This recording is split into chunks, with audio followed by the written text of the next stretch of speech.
Good morning friend. এই যে সকাল সকাল আমি উঠে গেছি, সকাল না এই 9:30টার সময় উঠেছি, ওটাই আমার কাছে অনেক সকাল।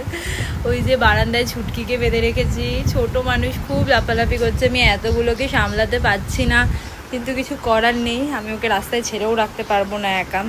আর এই যে নিজের জন্য একটুখানি টিফিন বানিয়েছি, এটা চিজ দিয়ে বানানো, আমি চিজ খেতে খুব ভালোবাসি। আর আমি এখন নিচে খেতে বসলে এরা আমার মাথা খারাপ করে দেবে, তাই আমাকে বিছনাতে বসতে হয়েছে। আর আমার বোন গেছে জিমে, ছুটকি গলার বেলটা খুলবে বলে লাফালাফি করছে, এত বদমাশি করছে, আমি পাচ্ছি না সামলাতে এদেরকে।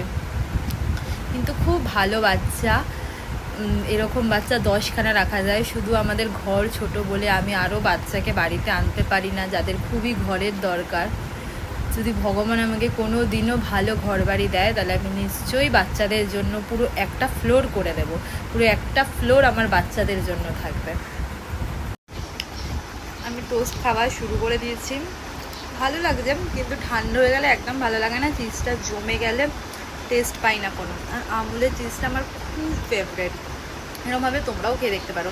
চিনিটা অ্যাভয়েড করবে, কিন্তু চিজটাও ভালো না হেলথের জন্য, কিন্তু আমার তো খুব পছন্দ।